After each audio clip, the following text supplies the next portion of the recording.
Sound and data. This is for the Sound and Data channel on the Creative Disturbance podcast aggregate, and I've got the amazing opportunity to talk to my old friend Chris Chafe, who is the director of the Center for Computer Research in Music and Acoustics at Stanford. But I think the reason why, we have a common back. What would you say was the first time was with the Pauline Oliveros stuff, right? That's absolutely. Telematic performances, which I would recommend any listener to check out on a Cadence. The course on how to go the on-ramp to doing telematics. Is a course called Online Jamming and Concert Technology, and it's offered through Cadence's platform. And it's really thorough, and it uses our mutual friend Juan Pablo Caceres' software, Jack Tripp, and Jack that Chris also was fundamental in developing. Yeah, it's their team. But anyway, the real thing, this is the Sound and Data channel, and I hadn't really caught up with I knew you were doing sonifications from Ping. That's the first time. Way back, yeah. Yeah, okay. Because we were working 2001 in parallel and talking to each other in that period. So Ping was 2001. What was that piece about? That was literally was the first time I guess I could be accused of doing sonification. So, Ping was a project for SF MoMA, and we had this notion of basically converting real-time traffic flows on the network into something, audible. So, basically we were already doing a lot of telematics. We were spewing audio around Cat5 cables, connecting computers to walls, and then walls to other walls, and computers on the other side of the world. And the notion was just to make the traffic something that we could perceive. That was it. And ping is like a command, for those who don't know it, on Linux, where you ping another computer and you can get back how many milliseconds it takes, which can be thought of as almost a rhythm in a way. And I always thought this telematic thing there was never a one. Because you're now was like at least 50 milliseconds. But literally this was like listening to almost to the infrastructure or the flows. And so I was working with Greg Niemeyer, who's an artist in Berkeley. Greg and I at the time, this was our first collaboration. We kind of. You're still working together. And since then, it's that was 17 years ago. So we're it's a long-standing, very fruitful twosome here. And Greg basically, after a couple of years of this together, just realized that what we were doing was going to make sense if we issued a CD called Extrasensory Perceptions, plural. And the very, very simple concept of if we had a internet traffic monitoring sense built into us, we wouldn't have needed Ping or other projects we did. And we mentioned before I started the recording, David Worrell has had a similar sort of idea about sonifying the network. Yeah. And my feeling is, and we didn't even know we were doing it, but the Hub, which is a group I've been involved with, we were basically... You were doing it. Yeah, we were doing that. We didn't know it, but we were basing the whole thing on this sort of... were you like me? I sort of backed into the sonification business. Yeah, because it came out of procedure and sort of post-Cagean thinking about numbers as ways of being... And all of a sudden I got called up to go to a conference on sonification. I didn't even realize I had been doing it, Right, literally me too. I mean, it was... I was doing computer music at some point where it just, that was like where my craft was going to go. I could tell, and I didn't. I'm not one about doing detailed work by hand. I'd rather program something and take advantage of the computer and build algorithms and so on. And a lot of the early work like that was really a form of sonification, but I just didn't think of it that way, So I'd create systems and then listen to them, and then tweak them until they made my music, Right. I mean, I was working with Xenakis way back in the 80s, and he said this thing where, it's making the marble, but you're still the sculpture. Yeah, Sculptor. exactly. Yeah. And when I say it's my music, you Yeah. know, in the same sense, it's really a lot about discovery. It's not like I know what's going to come out ahead of time. Yeah. You know, I'll condition it and, you know, mess around and make a lot of mistakes, and sometimes just say, hey, well, that mistake was perfect. You know? Yeah. You know, but- Well, I mean, listening Yeah. back, I went through. You can find Chris's page a whole breakdown of sonifications. There's about, I'd say, what, I don't nine, even know. 10 Yeah, pieces. something like that. Yeah, it's at least Yeah. close to a dozen pieces that you've done over the years since Ping. So let's see. Well, we might as well go through them chronologically. What happened after Ping? Oh dear. Approximately. Yeah, we can look it up. But, Okay, so Ping was real time flows in the internet, and then the next thing that happened was a piece called Oxygen Flute in 2002. So how that came about. And again, you know, this is Greg and I realizing we're enjoying working together, and it's very fruitful. Greg had a kind of a, you know, in a way, this homage or memorial in mind to a very tragic thing that had happened that year. It was a number of immigrants into Great Britain died in a container, ship container, the kind of big container, because they were squashed into half a container with another load, you know, the other half of the load being tomatoes. Well, they suffocated. And, you know, there are many aspects to that tragedy, you know, but the one that, in a sense, was memorializing, you know, just how bad it was looking at carbon dioxide. Okay, carbon dioxide suffocated these people. On the other hand, carbon dioxide, you know, when you think of the gas exchange that keeps us alive on the planet, is one half of the equation with oxygen, right? So, again, you know, extrasensory perceptions. We aren't aware of the gas exchange that keeps us alive, and what we wanted to do was make that perceptible.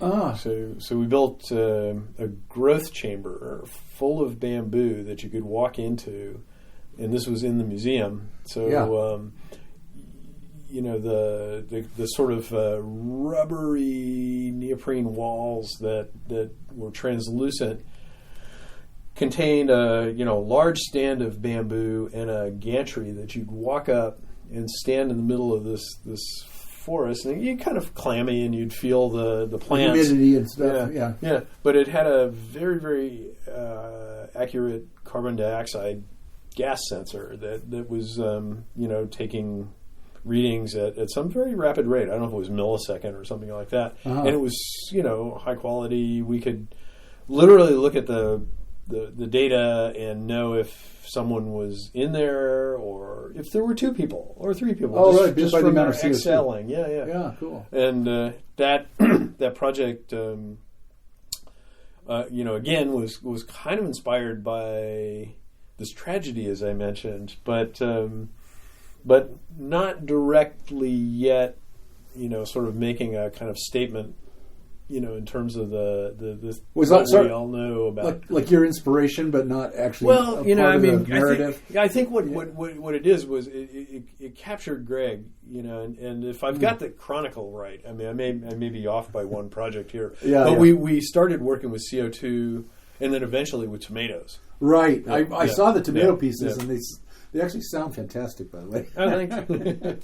Yeah, but you know, this notion of individuals losing their lives because we don't understand this stuff, and we don't understand how they became trapped by their circumstance, and we don't, you know, many things we don't understand. Right. You know.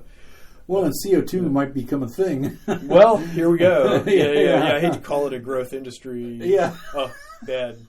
Bad fun. Yeah, but a couple of my daughters are actually scientists working in climate change research, and also related to public health, and that is where I get, week to week information about just how dire a situation we're in. I mean, I get it firsthand from some experts in the field who I'm related to. Yeah. But we're all aware of it. I mean, this weird anomaly in the North Pole. Yeah. I mean, there's been this temperature spike that's just Yeah. off the charts and unusual. Yeah. And I guess, from what I understand, the North Pole itself is no longer there. No. I mean, it's just It's all water. melted. Yeah.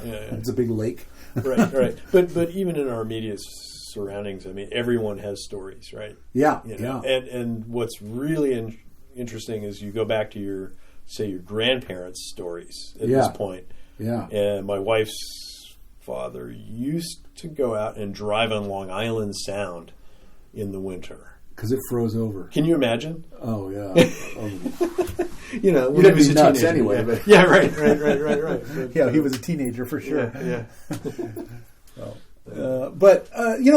That's an interesting. Just to segue back into the sonification area, because I had a discussion with Carla Scaletti, and she gave the keynote at the ICAD this last year, which was a fantastic talk. I wasn't at the conference, but it's up on YouTube. And one thing she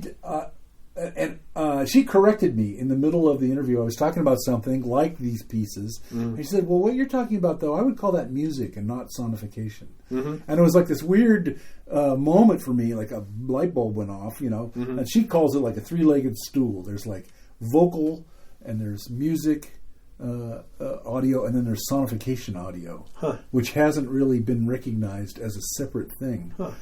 Yeah, it's weird. I mean, because just from what we were saying before about how we kind of backed into doing sonification just because of an interest in our own craft and working as a compositional determinant and that kind of stuff. But so I've been giving this a lot of thought. It's like and talking to Mark Ballora, who had sponsored this latest ICAD and done a lot of work in the area and stuff. And I thought for sure one of his cardiology things for the heart had actually scaled into being used as part of the medical sonification thing. And he told me no, that hadn't happened. And I haven't found anybody who's consciously tried to bridge the gap between the art practice of sonification and the actual functional thing. I see. And so one of the things. Well, do you have any thoughts on that? Yeah, sure. Yeah, having bumped into that. Yeah, of course. Sort of, you're right almost, in the middle of it. By good fortune, fellow professor at Stanford in the medical school, Joseph Harvizi, is a neurologist, and he's with a clinical practice, but he's also a scientist who's working on many aspects of neuroscience and cognition and so on. But on the clinical side, he works with epilepsy and treats folks with various forms of seemingly intractable problems in seizure related disorder. Well, Joseph contacted me with the idea of listening to brain waves that are registered from or recorded from patients who are in the clinic. Well, in making that sort of leap, and this is totally to his credit, he's someone who's very, very aware of and appreciative of art and music, and promotes that in his own life and for other people, and had been at a concert, and this was a concert of the Kronos String Quartet playing a piece by Terry Riley called Sun Rings. Right, I know that piece, and that's another sonification. I should talk to Terry actually. Oh, well, go ahead. Should. Sorry. Yeah. And literally, that's how this project started. That was his inspiration. Yeah, Joseph had really enjoyed the concert, and now the piece you're talking about is called Brain Stethoscope, right? Well, so what we did, or turned into that. Yeah, that's where it went. So he was kind of intrigued by the fact that this is data from outer space. Yeah. And what about maybe we could listen to data from inner space? Essentially, which the data is the kind of data that he works with all day long, right? So that's multi-channel EEG. Exactly. Yeah. Giant strip charts with, many channels all, wiggling. And 128 for some reason, no.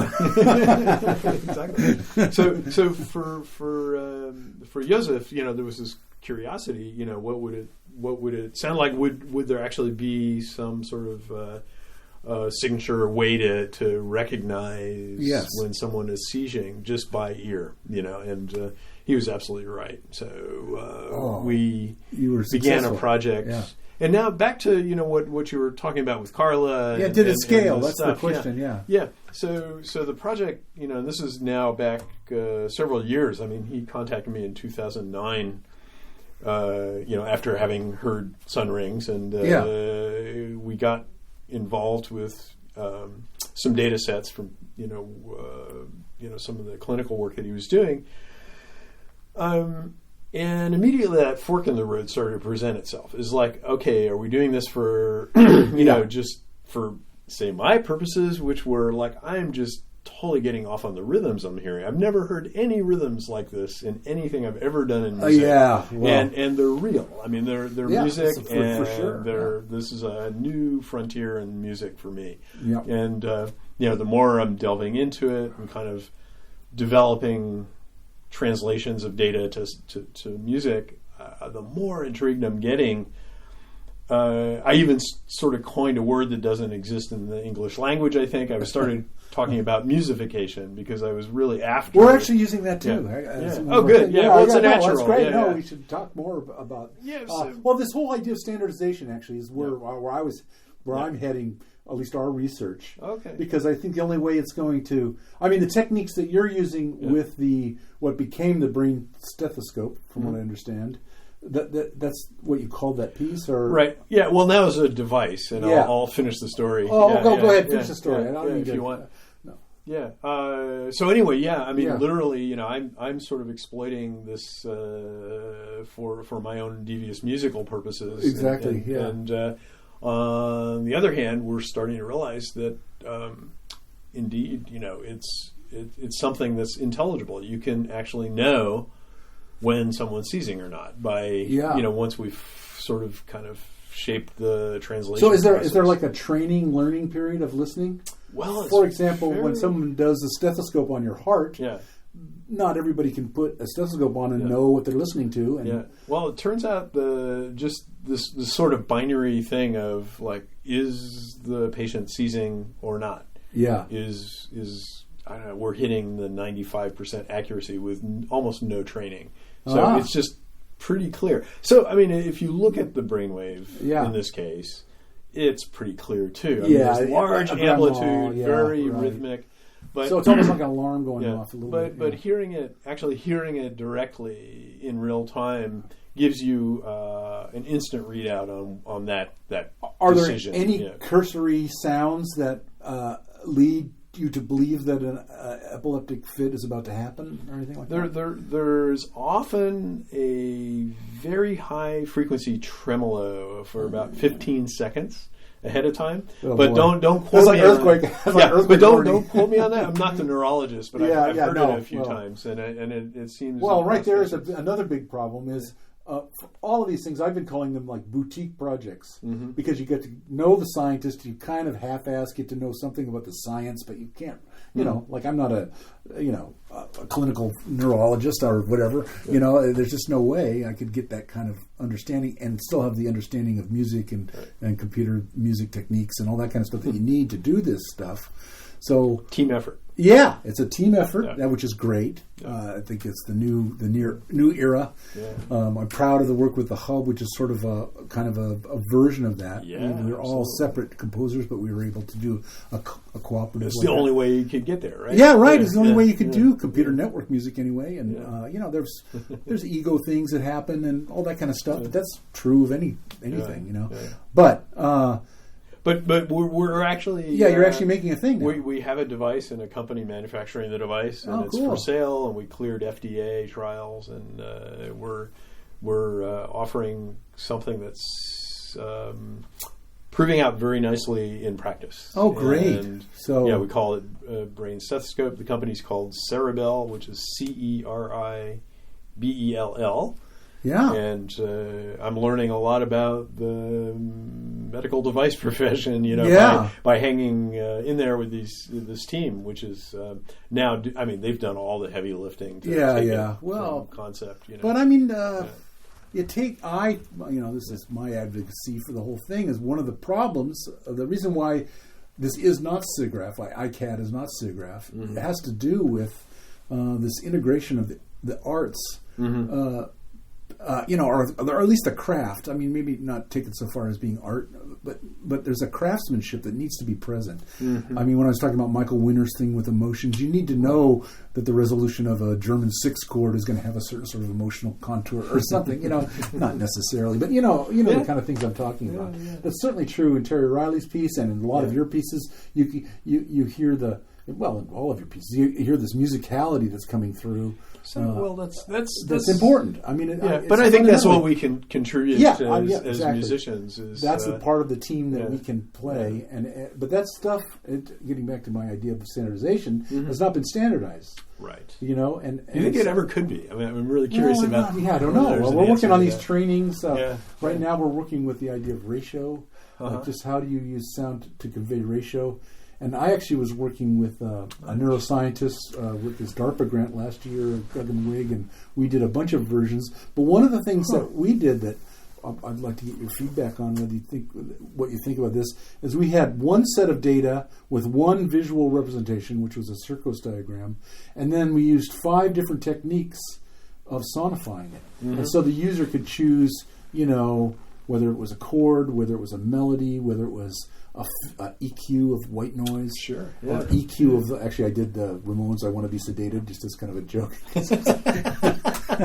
but you could hear the different equalizers, So you make it a palette that people can experiment with. Maybe just like what's his Gardner had that thing about the different types of learners. There's probably different types of listeners that would be attracted to different types of listening. I don't know yet. Yeah. At one point there was a variation of the old ping idea that went out to NASA because they were very interested in sonifying in real time a complex network situation, a very heterogeneous network in what they do every summer, at least back in the 2000s. It was a summer project where they simulate a manned mission to Mars. This is people walking around in the Great Meteor Crater in Arizona with spacesuits on, and there's a trailer nearby with one of the most complex networking things. Like Wi-Fi to the spacesuits, uplinks to the satellites, landlines, hard lines, and they had their hands full. They thought, what if we just play ping on one of the channels in the room, so that we could know if things are stalled or not, and or if there's a change in the sound of the network. Exactly. So that was their kind of like auditory or conscious back channel thing, like see if anything changed. But then it was immediately a question, like, do they want to hear my music or do they want to hear like country and western? Right. I don't know. I got into that space of I was influenced by reading The User Illusion, Torgensen. I got his name wrong. Norwegian philosopher guy. I heard about him from Will Wright. Sure. Yeah. But anyway, this idea of exformation is the idea that if we go dun dun dun dun dun, we're all going dun dun. At least it's maybe not transcultural, but at least in our culture, shave and a haircut, 2 bits. Everybody's going to do the 2 bits in their head. So you could take normal music and just do something like this ping thing that you were doing on top of country western or or ragas if it's somebody from India or whatever. But anyway, these are. But the funny thing about it is, and you are probably one of the most, if not the most advanced sonifier. That would say. Well, I think in terms of like getting something out as a product and like really working with it for now decades. And yet, every time I talk about it, it just feels to me like it's just right at the beginning. Like nobody's really absolutely, done, yeah. Nobody's done I mean, anything. if we knew what we were doing, it wouldn't be called research thing. Yeah, right. Yeah. But no, literally, it's just a garden of fun. Just keep exploring new corners. And like right now, I'm trying to get ready for a performance in a couple weeks in a nuclear reactor in Stockholm, where that's already kind of peculiar, right? Yeah. Like I'll say it's a decommissioned nuclear reactor with an audience inside, and they're safe. But to make it even sweeter, there's a Wurlitzer organ in there. Now, why is there a Wurlitzer organ in a... Wait a second. I'll leave it to the Swedes, I guess. This is a great project. There's a friend of mine, Leif Handberg, who's had the insight to ask his university about that hole in the ground. A couple decades, whenever this was, dozen years ago. But it was a research reactor built in the 50s and operating in the 60s, 70s, 80s that was doing research on neutron physics and this is at KTH, the Royal Institute, in Stockholm. So Leif asked if he could get involved with producing events down there, turn it into a venue after it had been cleaned up. And he's been doing that ever since. And a few years ago, one of the original 1920s, I think, organs had like the big theater organs, had been removed from a fantastic theater, I'm sure. In Stockholm. It was eventually, there's still one in the Fox Theater. I mean, in the Stanford Theater has one. Oh, does it? Oh, okay. And also the one downtown. Yeah. In Oakland, the Fox has one. Grand Lake Theater. It's got Grand Lake has got a Fantastic. Every Friday night at 7, you can watch and the guy plays. And does he come out of the ground? Oh yeah, it's the whole 9 yards. Yeah. So it was one of those. Well, with all the pipes and stuff, and it was in an attic somewhere in actually in the town hall, I think, and then lovingly restored by some absolute dedicated work in the reactor itself, and you can imagine the thickness of these walls 7 stories down. So what's the acoustics like? Well, that's it. It's cathedral. Oh, okay. And I'm reminded of Pauline and Stuart Dempster's exactly the parallel there. Yeah, right. Yeah, the cistern piece. What's the what was it? 43-second. You could go. And you'd hear something for 43 seconds. So this one's pretty long. Yeah. It's got really hard walls and a lot of granite. Well, what's particularly good for telematic stuff, since there's no one. There's no one. And even in this kind of acoustic space, there isn't. I mean, you can hear events, but then they turn into a wash. So I digress. So what I'm working on is trying to play this organ with a simulation of nuclear fission. Right. So I mean, you got an organ. It's in a reactor. It might as well be in the core, right? So let's try to get the thing going in a chain reaction, right? Yeah. And I found a fantastic. This is all about like where we are today. I mean, I was able to just say, conceptually, I would like the organ to be the reactor core, and I told this to Leif, and he goes, "Oh, well, that's funny. We when we rebuilt the housing, we actually reproduced the color, the shape, and the size of the reactor core and put the organ inside it. And I have a picture of that now. It's hilarious. So then I'm going, okay, where do I get the the code that will like sort of play the Wurlitzer, or at least teach me what a reaction dynamics looks like. And I found a beautiful project, and I'll get the name wrong probably, but it's Alex Wellerstein. He's a professor at Stevens Institute of Technology and online. I played a concert there. Have you? Yeah, okay. Yeah. Well, this guy put out for the public a just absolutely beautiful interactive application where in JavaScript actually, Oh, but perfect. written originally in processing. Ah, So I kind of reversed it back into processing because in processing you can emit OSC, and right. eventually that OSC is going to get to Stockholm and play this organ, which I didn't mention had been converted to MIDI in the restoration process. Yeah. Right. So all that in one big sentence. I will be playing nuclear reactions on the organ, and the music is kind of in progress right now. I've got a couple more weeks, so I'm getting. Well, and then there's the question of quantizing. I mean, what scales do you choose? And exactly, is it all chromatic to be authentic? What's the translation? Yeah. Well, not everybody wants to hear. Yep. Although I've been going through Webern's piano pieces, just trying to wrap my head around what was going on with Stockhausen's Kluverstück and all that stuff. I mean, this very chromatic. Mid-century, 20th century music is kind of so enigmatic now, and not really something that caught on. Yeah, although my ears are still sort of there. Me too. I gotta admit, I have that's a why mixture I'm doing it. of in and out of tonality and not, But that really informs these choices because I mean, if you put it in like gypsy. Like C, D, E flat, F sharp, G, A, B flat. You get this kind of like Django Reinhardt-ish instant thing out of any random. That's a real cheat that I've heard a bunch of times when sonification things where they the node the mode that's used. Right. But then there's that interesting thing of have you heard of Alexander Super by any chance? Alexander Super had this idea of the audio sublime, which is something that's holding sonification back compared to visualization. Her theoretical, I'll send you the paper. It's very interesting. I'm trying to interview her, and I still haven't. No, you should. You can see how bad I am at it. No. This is our third trying to get together. Yeah. Well, it has its own time scale. Yeah, it has its own time scale. Right. But anyway, she has this idea of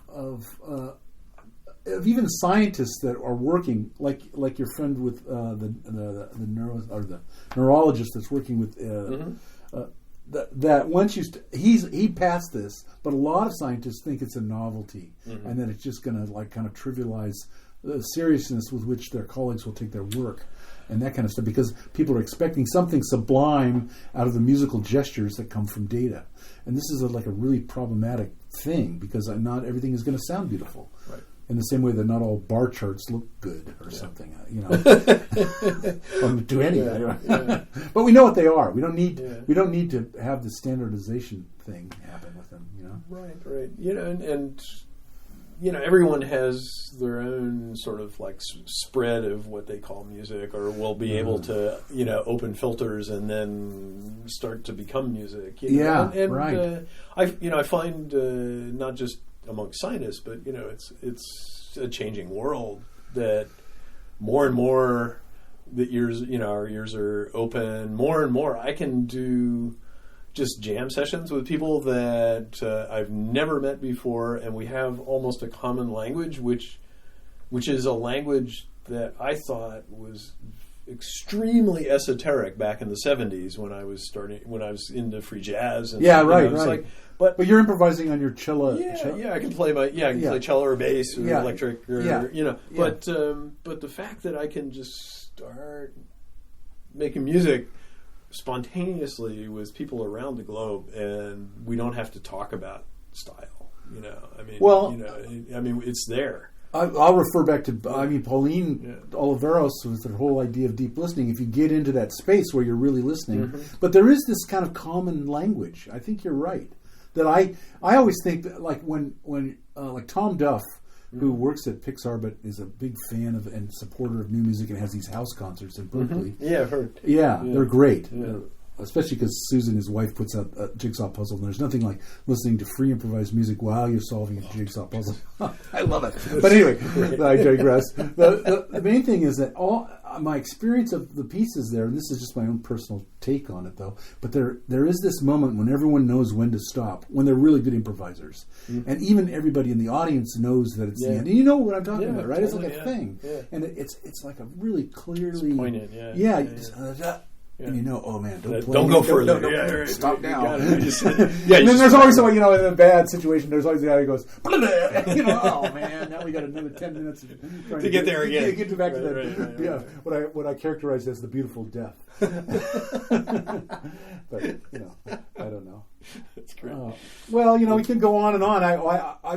So were a lot of those based around the CO2 volatile organic compound sort of sensing? So there's the pieces that you did. Yeah, there's a series of things that came out of. Actually, I have to think about the gas sensors themselves because after oxygen flute, which used this CO2 sensor that I mentioned, that was a kind of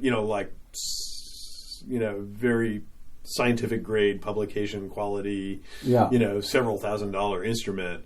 The next thing that happened was we were going to work with tomatoes directly, and this is again referencing what I mentioned before. The storage container. And for that one, Greg and some students and colleagues built the sensors from the ground up, and so these were let's say artist inspired, designed, and pretty much executed instruments that were affordable, replicable, and worked really, really well once we started to use them. And we did projects. There was an installation in the Machine Project Gallery in L.A. Right. Which that closed, I heard, the Machine Gallery. No kidding. Yeah, I heard last year sometime. Whoa. I could be wrong. Not I'm sorry. But yeah, it would be sad. Yeah, because I did a couple projects there that were very supportive of this kind of edgy work. Yeah, we were just talking about them the other day, in fact. So anyway, this was sort of an artist's, still life, but writ as a multimedia piece, because there's a bunch of tomatoes. Yeah.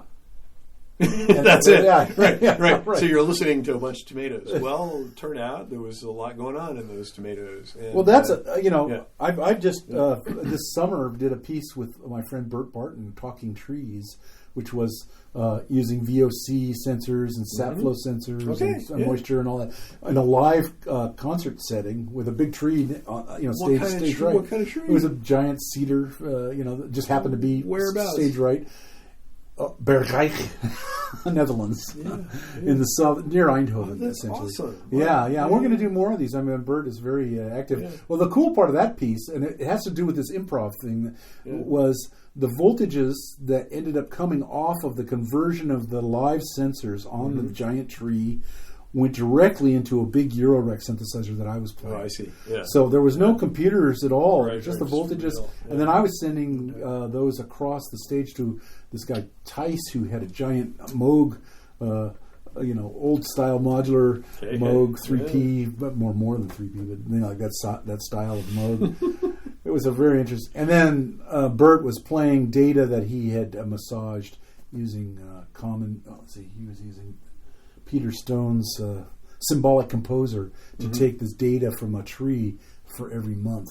I love the role of the tree in this is grand. Yeah, it's amazing. Well, it was the weird part was like the interaction of being there. There's like 1,000 people out there, and you got to try to, and you don't know if it's going to go up, going to go down. I mean, it kind of reminded me of playing with the hub, actually. Yeah. Well, that's what I was just thinking. Except if you had this one member that would just never take a bow, right? It would just be sitting there producing. But doing a lot of stuff, like you're saying with the tomatoes. I mean, I can hear it in the tomato music, which I found very compelling, the way you realized it. And then what to do with that, right? I mean, there's a million ways of turning this stuff into just garbage or something interesting or over-musicking. The musification thing can be troubling. I mean, you can get over involved and over musical it. Yeah, we all just follow our own ears. It's like finally, but let's see. So sensors, I guess I should mention that Greg's team's sensors actually started to become foundational to technology that got going outside and became a device. Cool. So these are CO2 sensors. Yeah, CO2, VOC, light, sound. They did all those. Temperature. Yeah. So it was that's kind like of the same environmental. the same stuff. This guy, right. God, I forget his name, but he made these same class of sensors. It's very, very cool. And as those progressed, let's see, at some point, boy, they got deployed in various places. I have one use of them. There's still a live website that Greg programmed the website. It's called Seven Airs. Okay. SEVENAIRS.com. Okay. Seven Airs. Okay. Yeah, check it out. I'm going to. So it's that same category of sensor, which were then taken by a TV team from Japan to 7 different locations in Central California. Their TV project had to do with a show that's circumnavigating the globe at the 35th parallel. Is that right? 35th? Okay, yeah. I think 35. That is one. Yeah. So 35 gets you to about Pismo Beach, like north of LA. Right. If I've got the right number of degrees here. Well, I know 33 is Orange County, but that's only because I know this other guy. Then this is totally right on. Okay. Yeah. This other guy is doing the 33rd parallel. He's a wounded warrior, Vietnam. I mean, not Iraqi guy who got. Well, anyway, it's funny. That's the only reason why I know 33rd. Yeah, because he's doing the same thing with other at-risk Iraqi veterans, going along the 33rd parallel and collecting the air in the style of, do you know how Duchamp had that vial of air? Goodness. Yeah. Wow. Okay. But anyway, here's this production team doing the same thing. I mean, they said, okay, we're going to do a piece on where it comes onto the west coast of the North America, California. Well, let's see. We need a theme for this. When we did Malta, we did the Crusades. Let's see. California will. Well, let's do pollution. Of course, that's everyone's travelogue for California pollution, right? Yeah. But then they kind of looked us up, and because we had these sensors and been sonifying the data. Yeah. So they actually, this is a wonderful project because they, on their own, they took our rig, went to LA, went to a feed lot in the Central Valley, went to an oil patch where they're pumping stuff out. All along the 35th? Went to the desert, went to the beach, and when you go to the website, you'll be able to go to one of these sites, and then what you'll hear and see is, a quote, real time. Now we're playing back a recording. Right thing. But it's it's fake real time. Yeah.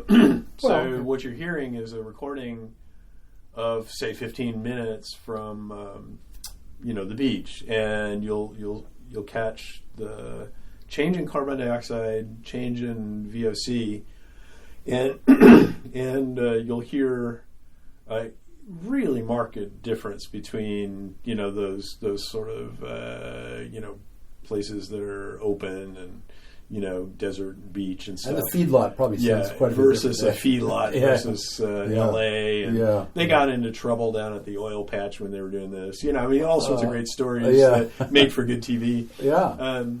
But in the end, it was also about again that question of should it be my music, or can we reach the audience better if we turn it into something recognizably something? So for that, we actually played games, and with the LA translation, maybe for the beach also on the TV show, we ended up doing something that you won't see on the website, but I took Hotel California because they really wanted it. Yeah, of course they did. Yeah. And I used the most played song in the world, I think. Honestly, perfect. It's one of those. Perfect. Yeah. Okay. Well, wait till you hear it this way. So I programmed a third harmonic distortion thing that was driven by the pollutants. Was that Faust or? Oh boy, in those days, probably Chuck. Probably. But anyway, so you hear this thing gets really, really distorted in LA, and it sounds kind of cool on the beach. It's like a pedal. Yeah, right. But this is definitely in that what I call its X formation zone, where you take something that's familiar and you distort it with the data. That makes sense. Yeah. It's a good way I to even say had it. one of the things I want to try. I still haven't realized this though. But to pitch follow a known melody and harmonize it. Yeah. Based on the data, No, with another voice. would You totally go, do what? that. That's not in Hotel California. That Right. high Where trumpet they come sound, from, or whatever. Right. Yeah.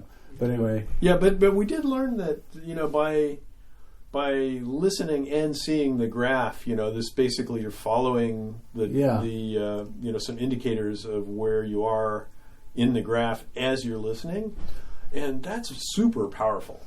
Okay. Now there's a point, and this just came up in an email this morning from Roger Molina, where he was boiling down. He's about to give some presentation at IBM, I think. He's flying into town and whatever. But he was saying what we really want to do is figure out a way to make sounds that not only that do something that you can't do with a visual graph. Right. And I think that's true. I mean, if you know where you are in the graph and then you hear something, you get all the information about the graph, but then you get some kind of multidimensional subtlety at that point of the visual graph, maybe. I mean, that might be a way of proceeding. There's something really potent about the two together. Yeah. Okay, well, I'm glad to hear you have the same experience. We're actually running an experiment to see if we can actually measure the difference at this point, and it's like a UX kind of study, or a little bit. So there's up at UBC in Vancouver. There's a psychologist who I'm working with, and her kind of area of psychology is basically climate change communication. And how we can better sort of message. Oh, what's her name? Yeah, Jing Xiao. Oh, and Jing I can make a connection if you'd like to. Yeah, that'd be great. I mean, that sounds like I should interview her. So what she's done is take some techniques that methods she's already found to be pretty useful. Yeah. And what we're using those as kind of like assays on surveys, so I guess I'll explain that the data sets come from recent topical climate change data sets, like you can see CO2 in the past 100 years, you can see Arctic ice sheet coverage in the past 30 years, you can see and so on. So several of these data sets, and we are presenting them first just as graphs, with a silent, index. So like you can, and then it goes up, of course. And then that coupled with a sound, and then we'll also do sound alone at some point, but we haven't yet. And we want to see to the extent that people can kind of like predict where it's going to go, to talk about the degree of severity of change, right, how memorable it is, and also what she's very, very experienced in doing is finding out to what extent that is communicating some sense of urgency to the person taking the survey, right? So is there like eye tracking and that kind of stuff? There's eye tracking, and there's cool. survey questions like you get a certain amount of funny money that you can grant to a cause, or you can use it to go, buy your dinner or something like that. I see. So making choices, basically. Right. And what's your motivation? Was there some change in your belief system?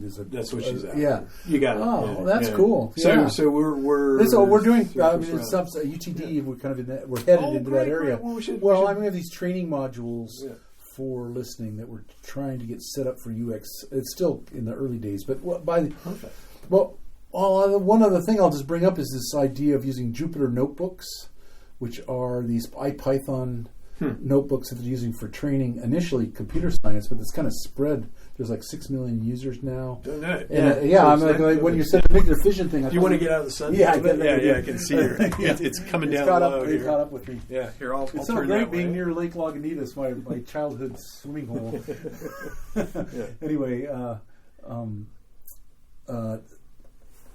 Yeah, so the Python. Yeah, stuff, the distributed notebooks. The nice thing about that is the thing that we were discussing earlier was the idea of needing not to become an expert in all the fields that you're interested in sonifying, but being an expert in the sonification part. Mm-hmm. You know, so it's sort of like the graphics department doesn't need to know what the Capital One finance officer or Bank of America or whatever. They don't need to know all the ins and outs. They just know they need to make a graph that is going to work for them. You know. That sounds right. You know, but it's also we're a ways off from. I make lots of comparison to the old days in the darkroom as and maybe the digital equivalent. But you can when you take a picture and then you're going to share it with people, or develop it as a work. You put a frame around it. You heighten contrast. Yeah. There's all that stuff that goes on the in rule the of dark thirds room. or whatever. And I kind of feels very analogous to what I do with data sets. Myself. It's like just the act of like segmenting it and chopping it into a thing that we're going to, here's a finite length of time. And something like the pulses, you were talking about the pulses of the ping. Mm-hmm. I almost asked at the time, I'm curious now, did you ever quantize that rhythm? So that that it hit on the 16th? No. I had an interesting thing. So we're trying to do ratios, and so I had this idea of moving the boom chick as the percentage. So of course is 10%. Lopsided 90%.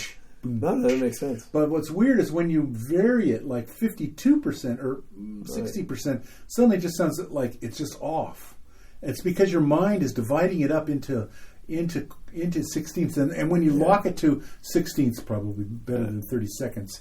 Suddenly, you're more comfortable with it. So, in other words, the best resolution you can get is 16 divisions of that really makes sense. And it depends, of course, at the tempo, at what tempo too. Yeah. But so that's just an area. So there's I'm just kind of goofing with kind of perceptual quantizing that happens. Yeah, well, there's clearly all this cognitive stuff that needs to come into play and all this stuff, which is part of what we're trying to integrate in the training stuff as well. Right. Yeah. I find I'm really fascinated by these rhythms that kind of express their own sort of ratios, and maybe they're pretty sloppy compared to what we. Oh, they're organic sounding, right? Yeah, I mean, they are organic. Yeah. I mean, I got the chance of working with David Tudor's neural net synthesizer and Mark Holler. And that's here now, right? It is, yeah. Okay, so Mark is a good friend of mine. He said he gave it to somebody at CCRMA. Yeah, Tim O'Brien has it. Oh, okay. Yeah, well, I did a bunch of concerts. Actually, that concert I did at Stevens, nobody knew it, but at the time I was doing IP packets to his garage in Palo Alto, playing the neural net synthesizer, and then he was sending it back to me over IceCast, and I was playing it in the concert. Great. But it's too much to explain to the audience, so we just did it. But the reason why that even came up was because of the organic quality of the rhythm and even the melodic structure of that neural net synthesizer. Yeah. It's got this kind of real, organic, almost expressive. And you wouldn't want to touch it, right? You wouldn't want to quantize that. Yeah. It's kind of like this problem with, did the IMT Pain app, where it harmonized, or tuned up your voice.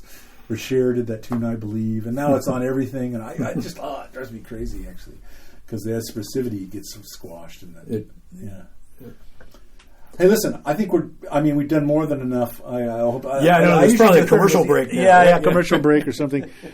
Yes. Oh, almost an hour. Oh my God. Okay. Well, we try to go 20 minutes. This one's running a little long. This one's really well, this is Sound and Data Channel. Much Fly on the Wall. We're going to leave Chris Chafe's office now. And wow. Scott, thanks so much. Hey, yeah. Really, fantastic great conversation. Yeah, I might have to break it into two parts. Okay. Bye.